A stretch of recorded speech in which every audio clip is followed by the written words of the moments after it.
2003, voltando do Campuri, de desbravadores que aconteceu ali, da União. Eu deixei a moto na casa de um amigo e nós fomos de carro. E quando voltei de carro para a casa dele, de madrugada, peguei a moto e saí da casa dele, aqui da Morada do Sol, e fui até a minha casa. E algum policial ou alguém achou que eu estava fazendo um rolezinho. Foi esse o termo que a menina do Detran me explicou. E eu tomei uma multa de R$ 2.934, valor simbólico, né? E eu queria fazer uma pergunta para você. Eu queria que você levantasse a mão. Não fique preocupado que as câmeras estão tudo viradas para mim. Se você responde sim, você levanta a sua mão. Se não, você deixa a mão para baixo mesmo. Primeira pergunta. Eu teria algum tipo de dificuldade para resolver esse problema dentro desse contexto? Segunda pergunta. Eu precisaria fazer alguma coisa a mais para garantir a isenção dessa multa diante da amizade que eu tenho? Não estou vendo ninguém levantar a mão. Eu deveria me preocupar com a minha situação ou reputação? Alguns acho que sim. Salvação pelas obras, nesse caso.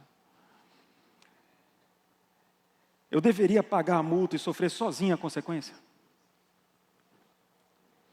6. A certeza da minha inocência, eu tenho certeza disso, porque eu costumava ser perfeito. Faz alguma diferença nesse contexto? Bem, o que eu queria tentar descrever através dessa analogia, dessa parábola, é justamente as grandes diferenças que nós temos aqui das duas ideias. O pensamento arminiano, ele ia justamente dizer isso, que de alguma forma eu precisaria ter uma participação nesse processo de absolvição ou salvação disso. Para Calvino, não precisava fazer nada, já foi feito tudo. Não se preocupe, tudo está feito. Bem, eu queria fazer então uma análise para que a gente pudesse começar o nosso questionamento principal. O que acontece nesse processo de salvação? Quando eu me achego a Cristo, quando eu estou em Cristo, quando eu participo com Cristo, o que de fato acontece? Qual que é o processo de salvação? Como é que acontece a justificação, a santificação? Como é que isso acontece? E eu queria compartilhar com vocês alguns textos para que a gente pudesse tirar, através da palavra de Deus e também de outros conceitos, como a gente já viu anteriormente, conceitos desse autor, que eu acho que é muito propício, daquilo que Deus quer falar a cada um de nós. E o texto que eu vou trazer para vocês, a gente já leu, na realidade nós não lemos, mas eu citei no último sermão, na última mensagem.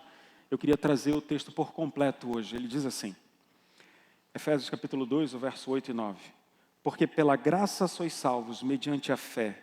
E isso não vem de vós, é dom de Deus, não de obras, para que ninguém se glorie.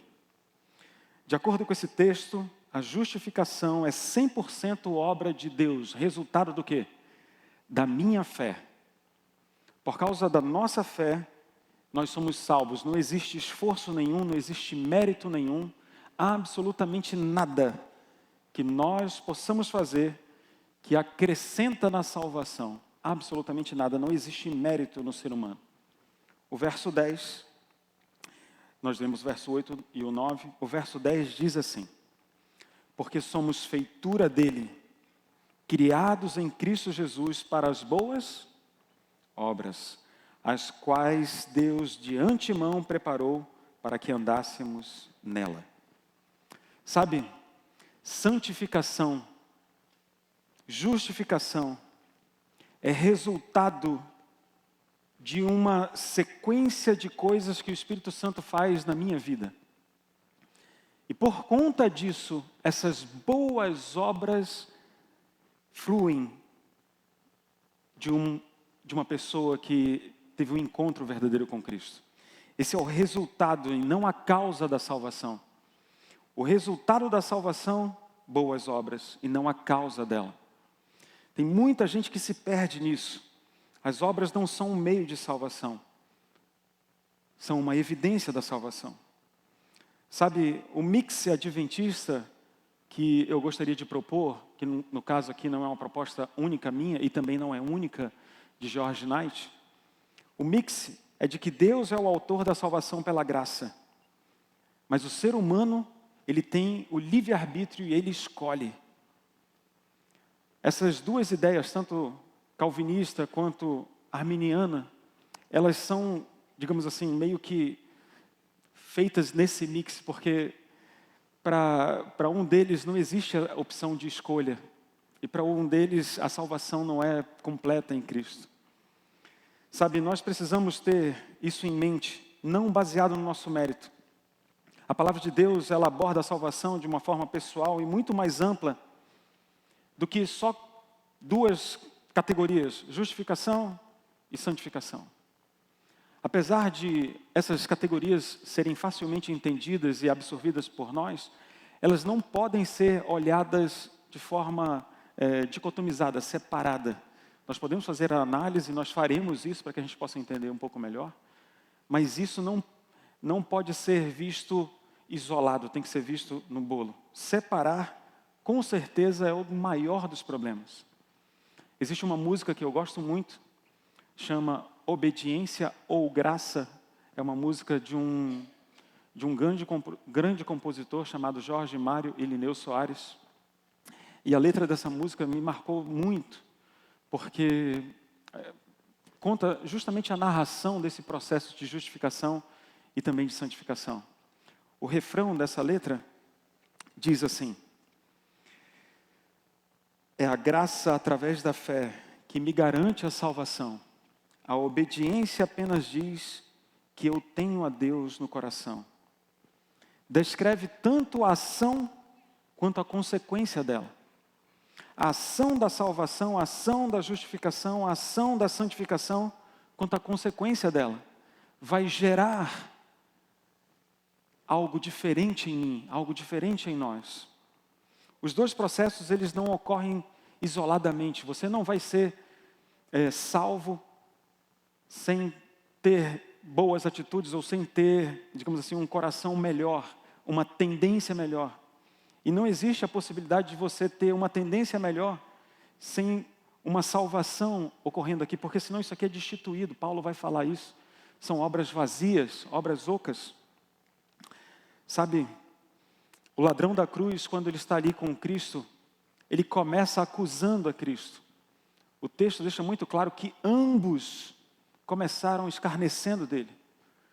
Mas de repente Lucas vai dizer que um deles parou para pensar e refletir, capítulo 23, e ele começa então a defender agora a Cristo. E ele diz: olha, nós fizemos mal, mas esse aqui não fez nada de mal.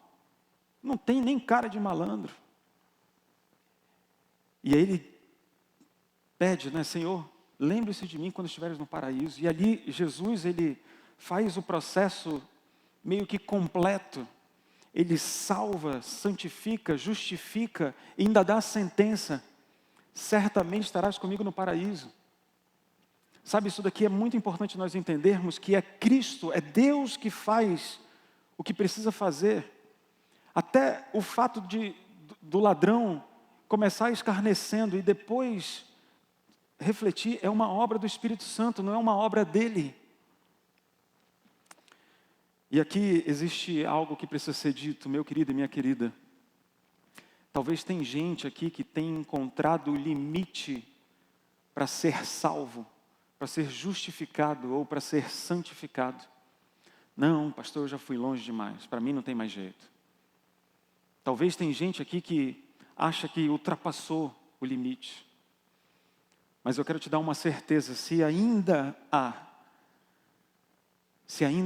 uma voz que te incomoda, se ainda há alguma coisa que te impressiona, ou se você, mesmo não acreditando, quer fazer esse teste, eu queria dizer para você que há esperança em Cristo Jesus para a nossa salvação. Não há limite. A palavra de Deus vai deixar muito claro de que Cristo, Ele faz isso continuamente. Paulo, no livro de Hebreus, no capítulo 7, o verso 25, ele diz: por isso também pode salvar totalmente os que por Ele se achegam a Deus, vivendo para sempre para interceder por eles. Paulo vai descrever aqui uma das coisas que eu acho muito importante. A obra de Cristo no santuário, Ele continua fazendo, Ele continua justificando. É o que o texto diz. Ele continua agora no capítulo 8, verso 34. Paulo diz: quem os condenará? É Cristo Jesus quem morreu, ou antes, quem ressuscitou, o qual estará à direita de Deus e também intercede por nós. O tempo todo Cristo aparece na palavra de Deus como um sumo sacerdote intercedendo por aqueles que precisam de salvação. A justificação não é obra de um momento só, mas é uma obra contínua, que Cristo continua fazendo, constante trabalho de justificação. 1 João capítulo 2, verso 1, ele vai dizer assim: filhinhos meus, essas coisas vos escrevo, para que não pequeis. Ninguém está dizendo que Deus quer que a gente peque. Não é isso. Mas Cristo disse, inspirado aqui através do apóstolo João: se todavia alguém pecar, nós temos um advogado junto ao Pai, Cristo Jesus, o juiz. Ele fica intercedendo. Nós temos 6 doutrinas distintivas da Igreja Adventista, 6. E a crença de número 24 ali daquele livro que você conhece, Nisto Cremos, vai tratar justamente disso. A doutrina é eventos finais, mas a crença é juízo investigativo. Nós temos um Deus, Cristo Jesus, que intercede por nós, justamente baseado nesses textos. Existem outros, mas esses textos deixam muito claro que Cristo está fazendo um trabalho contínuo no santuário celestial, intercedendo por cada um daqueles que querem receber o perdão. Talvez você imagine que, não, eu já aceitei Jesus Cristo e está tudo certo. Sim e não. Porque constantemente, por causa da nossa condição de P maiúsculo, de estarmos numa condição de pecado, nós temos a tendência, consciente e inconscientemente, de pecar. Infelizmente isso ocorre. Infelizmente essa é a condição humana. Um grande autor da Igreja Adventista do século passado, Hans Larondel, ele diz na página 45 do seu livro, ele diz assim: nós necessitamos de uma justificação diária, mediante a fé em Cristo, tendo transgredido consciente ou inconsciente, por causa do pecado. Aquele pecado que Davi falou lá no Salmo 51, em pecado me concebeu a minha mãe. Ontem eu apresentei um bebezinho, 2 aqui, a Sara e o Saulo. 2 pequenininhos, 2 lindinhos, pecadores. Pequenininho, mas deixa crescer um pouquinho, vai perceber. O brinquedinho é meu, a mãe é minha. Vai ficando, é natural, é tendência natural, é nossa natureza. Por isso nós precisamos de uma intercessão o tempo todo, constante. É por isso que Cristo nos convida a tomar a nossa cruz. Existe um pensador alemão chamado Dietrich Bonhoeffer. Nossa, é muito difícil o nome dele. E ele, no seu livro chamado Discipulado, quando ele sai ali do julgamento nazista e então vai para Nova York como professor, ele diz que quando Cristo nos chama, Ele convida para vir e morrer. É por isso que quando nós vamos até Cristo, nós abrimos mão toda de quem nós somos. E nós participamos de 2 processos, que é um processo unificado. A gente coloca 2 processos, mas é um processo só. Processos constantes de justificação e santificação. E eu queria destrinchar um pouco desses processos aqui, para que nós pudéssemos tentar entender.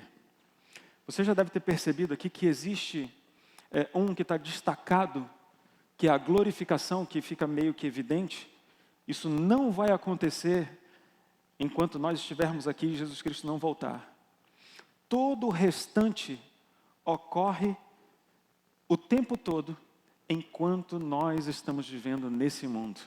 Constantemente, eu e você precisamos ser adotados em Cristo Jesus. Precisamos nos arrepender.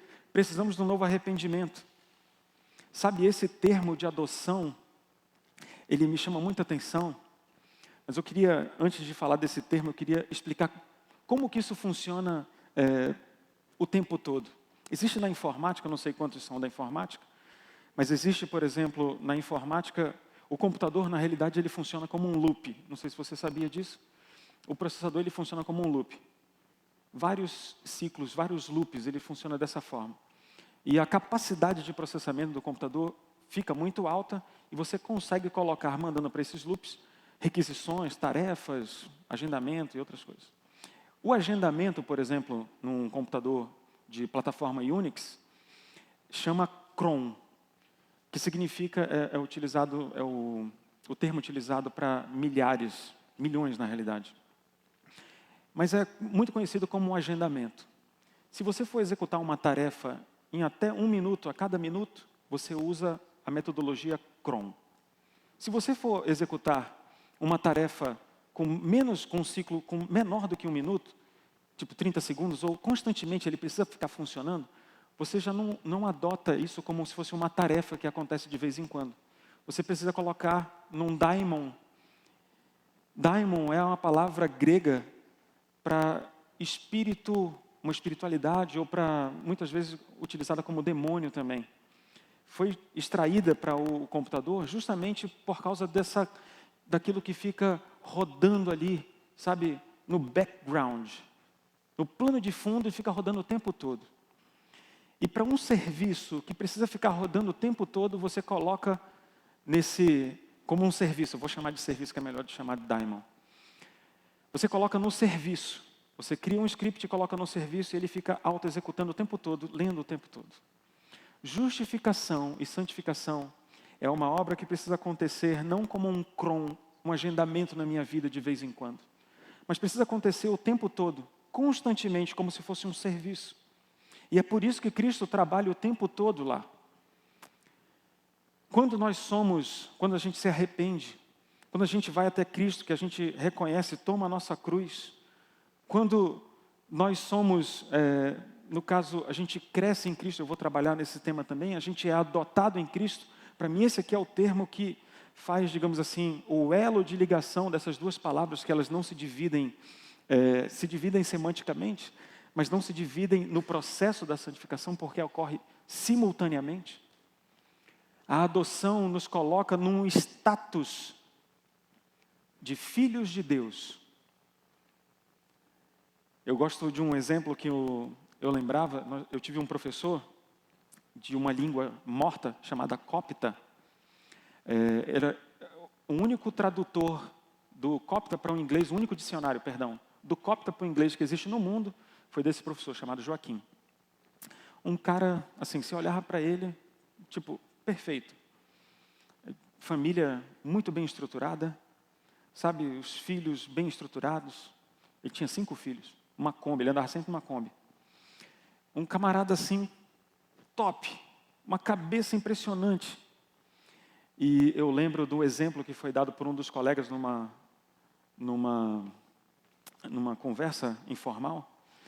Imagina que o professor Joaquim Azevedo, ele está dirigindo a Kombi dele. E aí, de repente, entrando na faculdade, tem uma menina bem bonita, bonita mesmo. E ele olha e o pensamento dele já pensa no mal, maquina no mal, e ele, sem querer, bate a Kombi, morreu. Pergunta, salvo ou perdido?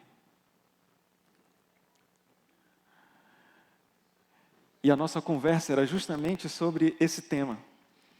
Porque se você pensar que a salvação é pelas obras, automaticamente o irmão pastor Joaquim estaria perdido. Perdeu, olhou para a mulher do lado, perdido. Cristo disse, está lá. Inclusive, se você fez o dever de casa, ele disse, olha, só o fato de você olhar para a mulher com a intenção errada, já está o quê? Cristo amplia a lei. O problema agora não é mais só adulterar. O problema agora é olhar com a mulher dos outros. Já olhou, opa! Entenda que quando Cristo, e aqui eu não quero fazer julgamento de ninguém, porque quem faz o julgamento é Cristo Jesus, mas eu quero dizer que uma vez que nós somos adotados como filhos de Deus, pequenos deslizes, coisas mínimas, elas não são computadas.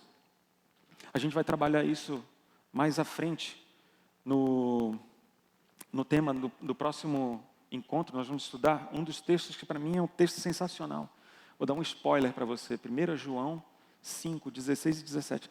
Leia, tarefa de casa, leia, tarefa de casa.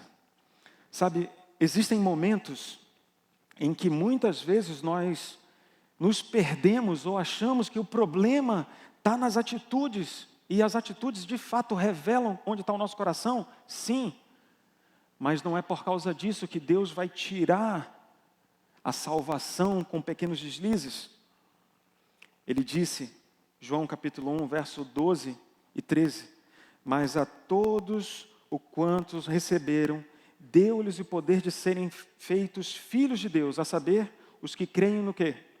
No seu nome, os quais não nasceram do sangue, nem da vontade do homem, mas de Deus. Deus tem os seus filhos, aqueles que não nasceram do sangue. Tem gente que não é filho de Deus. Ai, pastor, mas todo mundo é filho de Deus, pastor. Quando está aquele sol quente, né? E aí você pede aquela água e fala, eu também sou filho de Deus. Não, de acordo com a Bíblia, com a palavra de Deus, para você ser filho de Deus, você tem que ser adotado. Você tem que nascer em Cristo Jesus. Você tem que pertencer a Ele, é uma aliança.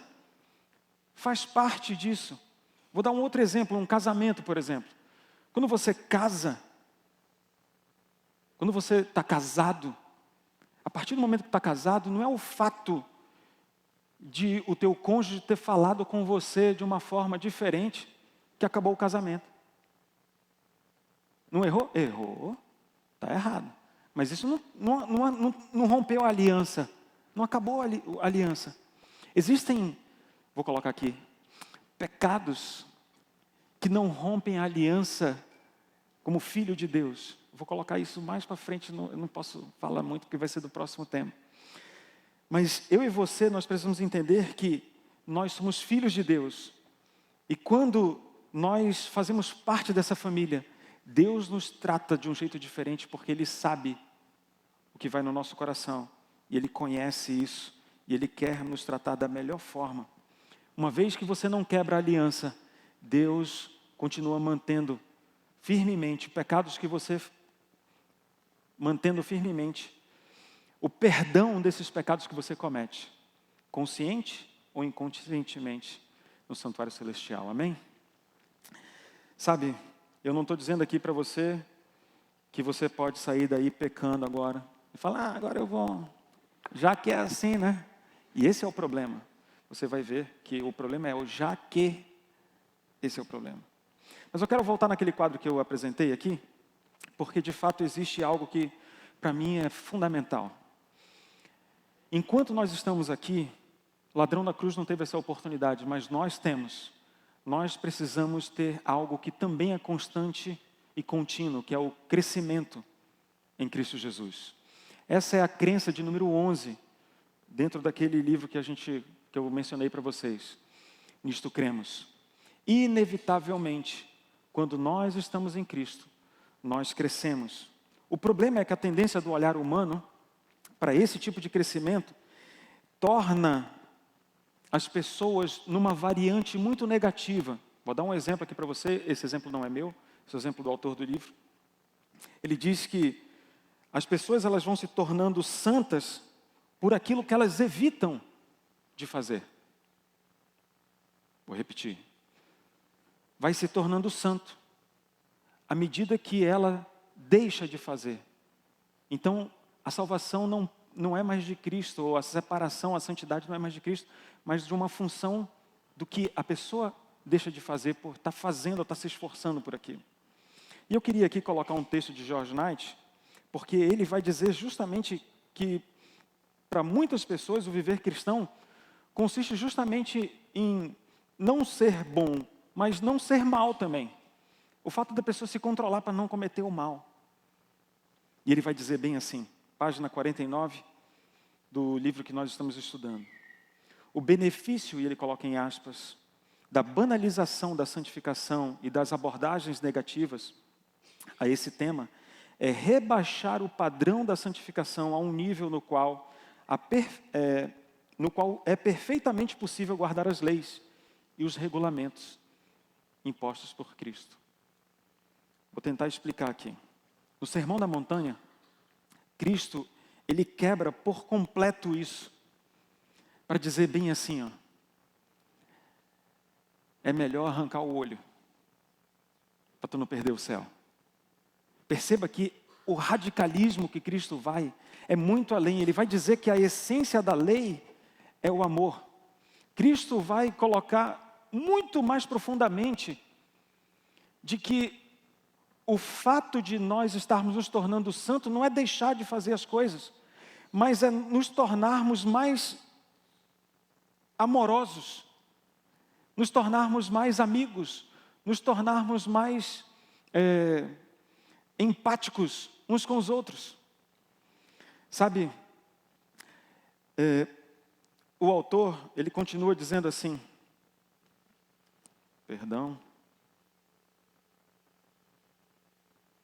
ele diz assim, ó, santificação é nada menos do que o processo pelo qual os cristãos se tornam cada vez mais amoráveis.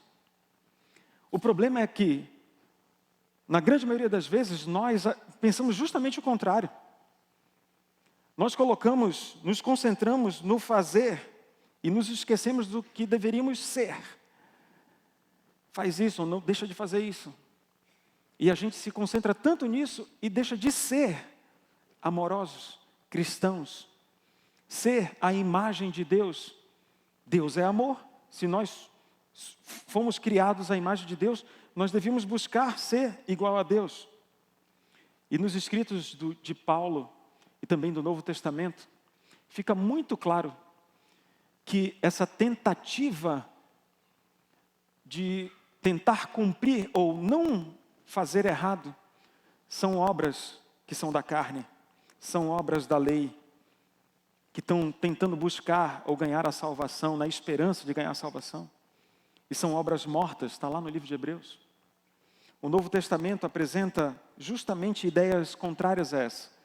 E eu queria apresentar, já estou encerrando a minha mensagem, Gálatas, no capítulo 5, o verso 6, diz assim, porque em Cristo Jesus, nem a circuncisão, nem a incircuncisão tem valor algum, mas a fé que atua pelo amor. Olha o que Cristo está dizendo aqui, através do apóstolo Paulo. Ele está dizendo, não é o fato de nós sermos, digamos assim, fazermos parte de um povo, pertencermos a uma religião, ou termos um tipo de atitude, não é isso. É a fé que atua pelo amor. 1 Tessalonicenses capítulo 3, capítulo 1, verso 3 diz, recordando-nos diante do nosso Deus e Pai, da operosidade da vossa fé, da abnegação do vosso amor e da firmeza da vossa esperança em nosso Senhor Jesus Cristo. Paulo dizendo bem assim, olha, eu estou me lembrando daquilo que Deus tem operado através da fé. Vocês são problemáticos, eu também sou, mas através da fé, nós vamos viver em amor. A gente demonstra amor. Eu tenho certeza que eu sou uma pessoa ruim, absoluta certeza. Mas eu vejo coisas acontecendo em minha vida que não são por causa de mim, é por causa da fé, por causa do amor de Cristo. Eu tenho certeza que eu sou egoísta, mas algumas vezes eu não sou. Eu tenho certeza que eu sou jactancioso, certeza que eu sou, sei lá, avarento, invejoso, mas em alguns momentos eu deixo de ser por causa de Cristo. E para mim o texto que Paulo coloca num nível assim, eu não diria sublime, mas mais hard. Ele vai terminar o livro de Romanos dando um conselho no capítulo 14.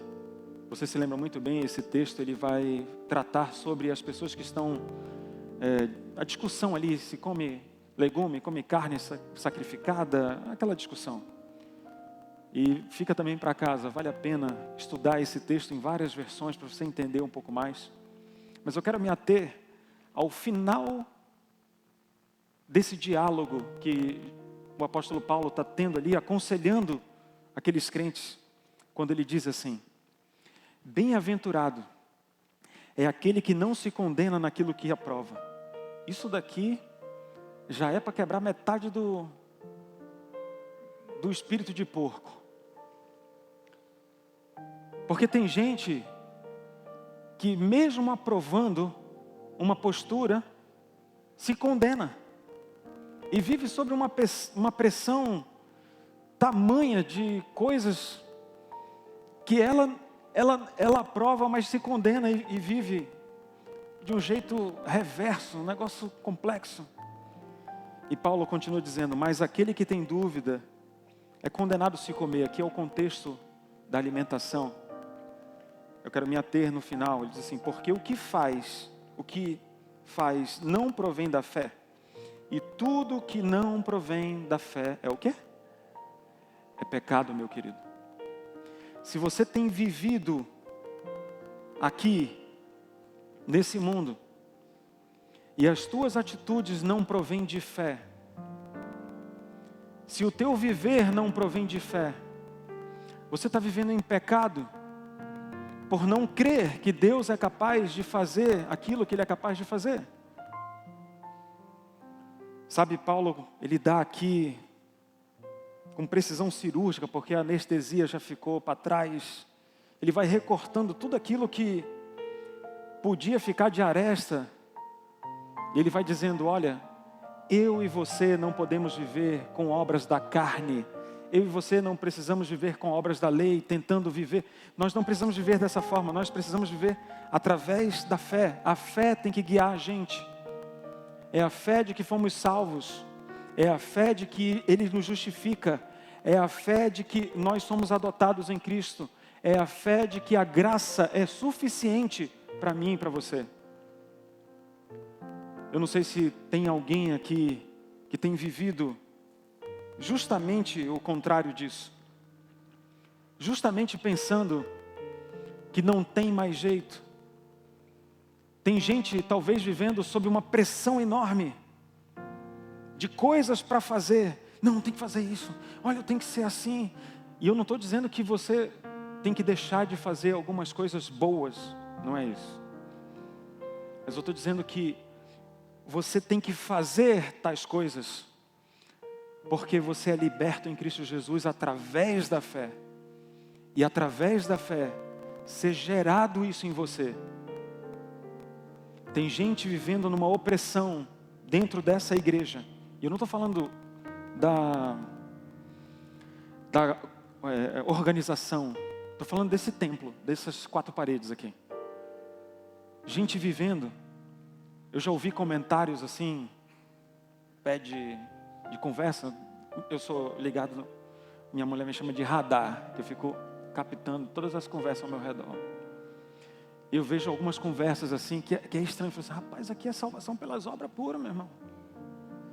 Tem gente que acha que é o fato de fazer que vai ser melhor. E eu não estou dizendo, meu querido, que você não pode fazer coisas boas. Deve fazer, deve. Só não tem que fazer isso achando que isso vai te tornar capaz de alcançar a salvação. Porque a graça, através da fé, que me garante a salvação. A obediência apenas diz que eu tenho Deus no coração. Você vai ouvir uma música agora, não é essa. Mas eu quero que enquanto você ouve essa música, faça um plano com Deus. Eu não sei o que você precisa mudar, O que precisa ser adaptado? O que precisa ser ajustado? Eu sei o que precisa mudar em mim. E se você precisa mudar alguma coisa, essa é a hora.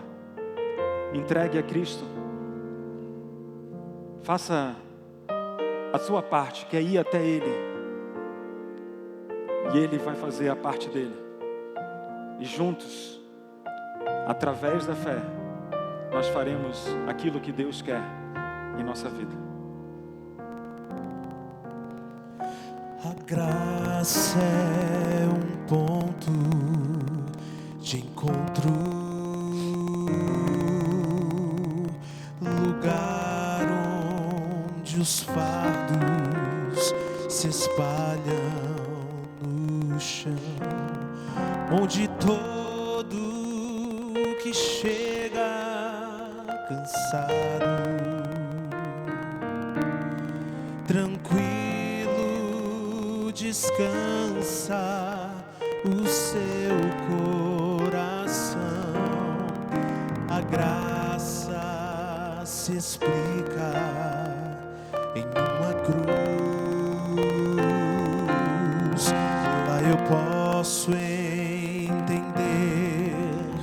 o que o céu me traduz. A morte era minha sentença, mas agora sou livre em Jesus. Canta comigo. Graça simples assim, perdão se recebe, se aceita e fim, pecado não se explica, pecado se paga e Cristo pagou por mim.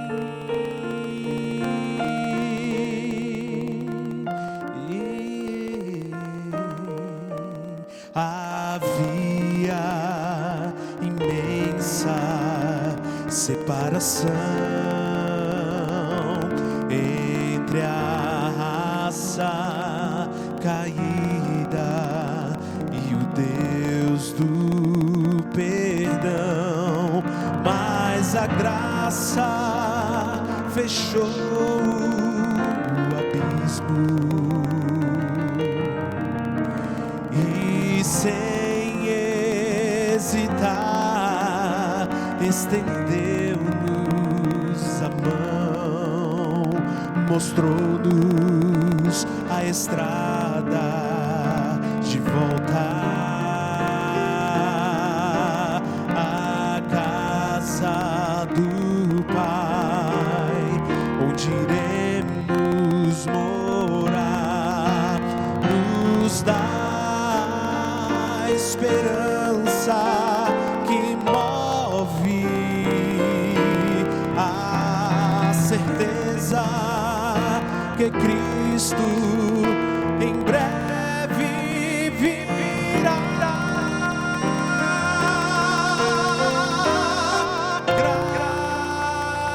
Graça simples assim, perdão se recebe, se aceita e fim, pecado não se explica, pecado se paga e Cristo pagou por mim.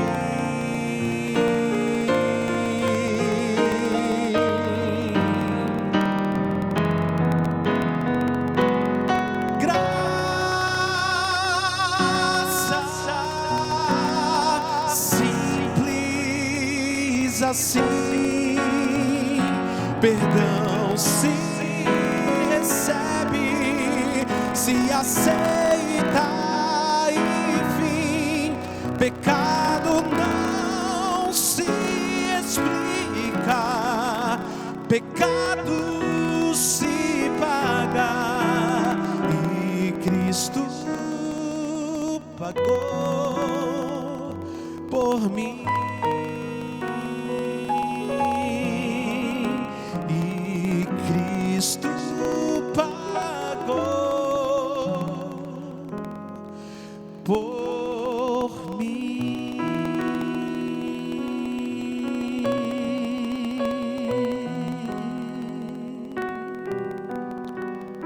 Vamos orar. Pai, obrigado porque, apesar de quem nós somos, apesar daquilo que fazemos, Tu és um Deus de amor, cheio de misericórdia. E a Tua misericórdia, Senhor, dura para sempre. Muito obrigado porque Tu nos deste saída. Nós estávamos perdidos, nós estávamos errantes aqui nesse mundo. Mas temos a graça e podemos viver em liberdade. Podemos viver sem esse fardo do pecado sobre nossos ombros. Ó Senhor, como é bom saber que o peso do pecado foi pago. Ainda vivemos aqui, Senhor, carregando fardos. Ainda vivemos as mazelas, as consequências desses pecados em nossa vida. A gente percebe isso através das doenças que nos afligem. Percebe isso através das pessoas que nos deixam. Percebemos isso, Senhor, através do sistema que nos cerca de maldade, corrupção. É perceptível, Senhor, que vivemos num mundo de pecado. Mas nós não queremos viver sob esse pecado. Nós queremos viver libertos desse pecado. E uma vida, Senhor, que entende o que é liberdade, alegria em Cristo, ela só é possível se o Teu Espírito brotar dentro de nós, nos justificando, nos santificando, para que possamos crescer nessa graça, não com obras através da lei, obras da carne, obras mortas, mas obras, Senhor, que são resultados de uma fé em Cristo Jesus. Senhor, aquilo que nós não conseguimos fazer completa, muda o nosso coração, nos inclina, Senhor, para fazer a Tua vontade, é o que te pedimos em nome de Jesus. Amém.